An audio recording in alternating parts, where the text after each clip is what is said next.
Today we will start the new chapter,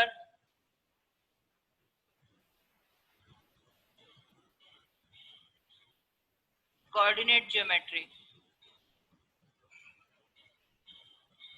coordinate geometry के लिए सबसे पहले हमें समझना होता है कार्टेशियन प्लेन. Cartesian plane.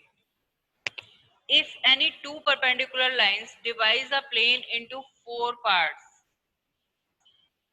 दो परपेंडिकुलर लाइन है ये जो एक दूसरे के साथ 90 डिग्री पर है और ये किसी भी प्लेन को, किसी भी पेपर को फोर पार्ट्स में डिवाइड करती हैं. तो ये जो हॉरिजॉन्टल लाइन होती है इसको हम कहते हैं एक्स एक्सिस, इसको हम कहते हैं वाई एक्सिस, एक्स डैश यानी नेगेटिव साइड को हम एक्स डैश से रिप्रेजेंट करते हैं और ये वाई डैश. मींस जब हम राइट हैंड साइड में मूव करते हैं that is the positive direction. और जो पॉइंट ऑफ इंटरसेक्शन होता है इन दोनों लाइंस का, this is known as origin. Point of intersection of these two axes, x axis and y axis, or we can say point of intersection of two perpendicular lines is known as origin. And the coordinate of the origin is coordinate, इसको हम represent करते हैं 0 0. यहाँ पर x axis की value भी 0 है और y axis की वैल्यू भी 0 है. इस 0 0 पॉइंट से राइट हैंड साइड में मूव करते हैं तो नंबर्स पॉजिटिव होते हैं. इस 0 0 पॉइंट से अगर अपवर्ड डायरेक्शन में मूव करते हैं तो भी नंबर्स पॉजिटिव होते हैं. इस 0 0 पॉइंट से लेफ्ट साइड में अगर हम मूव करते हैं तो नंबर्स हमारे नेगेटिव होते हैं और इससे डाउनवर्ड जाते हैं तो भी नंबर्स हमारे नेगेटिव होते हैं. तो जो ये चार पार्ट्स में ये इसने डिवाइड किया इस तरीके से, इसमें जो फर्स्ट पार्ट ये कहलाता है हमारा first quadrant, second quadrant, third quadrant and this is fourth quadrant. ठीक है, ये हमारा फोर्थ क्वाड्रेंट. अब इसके अंदर क्या है, यहाँ पर एक्स एक्सिस भी पॉजिटिव होती है और वाई एक्सिस भी पॉजिटिव होती है. फर्स्ट क्वाड्रेंट में एक्स एक्सिस भी पॉजिटिव और वाई एक्सिस भी पॉजिटिव. सेकंड वाले में x axis negative, y axis positive. Third वाले में एक्स भी नेगेटिव, वाई भी नेगेटिव. एंड फोर्थ वाले में एक्स पॉजिटिव, वाई नेगेटिव.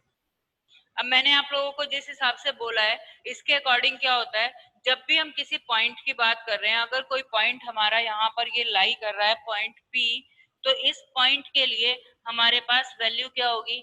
इस पॉइंट P को अगर हम यहाँ से देखें तो इस पॉइंट के अगर कोऑर्डिनेट हम लिखते हैं A, B, तो ये A रिप्रेजेंट करता है x कोऑर्डिनेट को और ये B रिप्रेजेंट करता है y कोऑर्डिनेट को. यानी पहले वाला एलिमेंट हमेशा x कोऑर्डिनेट को रिप्रेजेंट करेगा और दूसरे वाला एलिमेंट हमेशा y कोऑर्डिनेट को रिप्रेजेंट करेगा. First element is x coordinate and second element is y coordinate, और ये दोनों मिलके एक साथ लिखे जाते हैं तो ये कहलाता है coordinate of the point P, और we can say coordinate of any given point.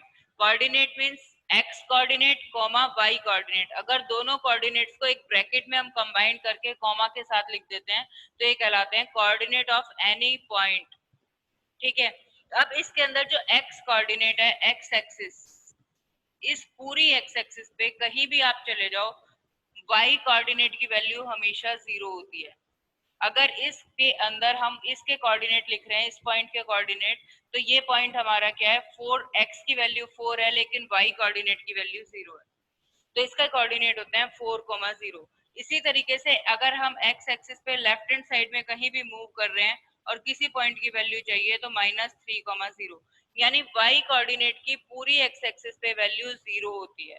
X axis पे चाहे आप लेफ्ट साइड मूव करेंगे चाहे राइट साइड मूव करेंगे, आपकी y कोऑर्डिनेट की वैल्यू 0 रहेगी. इसीलिए हम कहते हैं कि equation of x axis is y is equals to 0. Equation of x axis is y is equals to 0 कि एक्स एक्सिस पे चाहे आप लेफ्ट साइड में मूव करो चाहे आप राइट साइड में मूव करो, every time the value of y coordinate is always 0।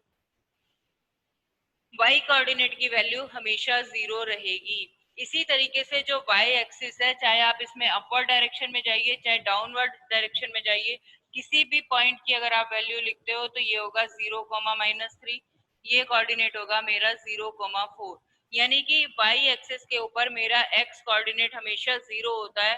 तो equation of y axis is x is equals to 0। Always x equals to 0, upward और डाउनवर्ड कहीं भी चले जाइए। लेकिन अगर मेरा पॉइंट यहाँ कहीं लाई करता है तो उसकी x की एक इंडिविजुअल वैल्यू होगी और y की एक इंडिविजुअल वैल्यू होगी। यानी आप इस पॉइंट से एक परपेंडिकुलर लाइन नीचे ड्रॉ करेंगे तो ये x की वैल्यू आ जाएगी, और इधर ड्रॉ करेंगे तो जो जहां ये मीट कर रहा है ये y की वैल्यू आ जाएगी। x और y की वैल्यू डेसिमल में भी हो सकती है, x और y की वैल्यू डेसिमल में भी हो सकती है। May be it is 4,2.5। तो ये क्या है, 4 तो हमारी x एक्सिस की वैल्यू है और 2.5 हमारी y एक्सिस की वैल्यू है। तो इस तरीके से ये हमारा इसका तरीका होता है कि हम इस पे कैसे प्लॉट करते हैं। अगर आपको कोई पॉइंट दे रखा है कि point is -1, -2, in which quadrant this point is लाई, दोनों x एक्सिस भी नेगेटिव दिख रहा है y एक्सिस भी नेगेटिव दिख रहा है, तो कौन सा क्वाड्रेंट है मेरा माइनस और माइनस वाला, थर्ड क्वाड्रेंट। तो थर्ड क्वाड्रेंट द पॉइंट में भी लाई, ये पॉइंट मेरा थर्ड क्वाड्रेंट में होगा। ओके, इसी तरीके से क्वेश्चन किस तरीके से आ जाते हैं हमारे ऊपर कि हमें कोई पॉइंट दे रखा है यहाँ पर point C, find the coordinate of point C. अब आप कहेंगे पॉइंट सी के कोऑर्डिनेट में कैसे फाइंड करूं, वहां आपको ग्राफ गिवन है, जो भी गिवन है उसके ऊपर आपने ड्रॉ किया। ये यहाँ पर -3 से लाइन आ रही है यानी एक्स कोऑर्डिनेट की वैल्यू -3, इधर ड्रॉ किया इधर 3 पे आ रही है तो -3,3। ये तरीका होता है हमारा इसके कोऑर्डिनेट्स को रीड करने का। Is it clear? I think it is very easy and it is very simple to understand. Abscissa और ordinate. What is abscissa and what is ordinate? X coordinate को हम abscissa कहते हैं, यानी value of x coordinate is known as abscissa। यानी अगर आपको यहाँ पर कहा गया है कि what is the abscissa of the point, what is the abscissa of the point this, अगर इस पॉइंट की एब्सिसा हमें बतानी है तो x कोऑर्डिनेट क्या है हमारे पास 4, तो abscissa of point this is 4। जो भी x कोऑर्डिनेट की वैल्यू होती है that is known as abscissa. And another is ordinate, y coordinate की वैल्यू ऑर्डिनेट होती है, यानी कि जो ये वाली वैल्यू है that is known as ordinate.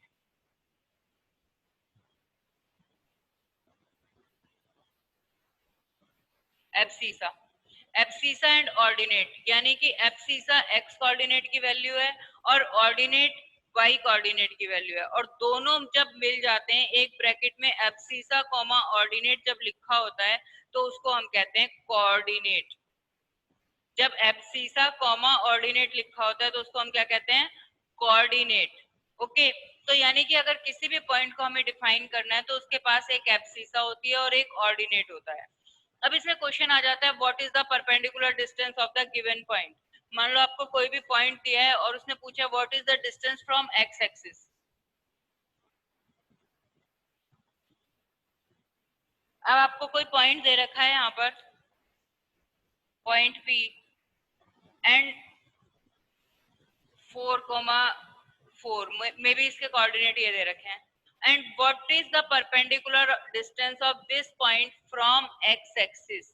X axis से इसका परपेंडिकुलर डिस्टेंस कितना है, तो आप क्या देख रहे हो यहाँ से ये वाला डिस्टेंस, यही तो परपेंडिकुलर डिस्टेंस है।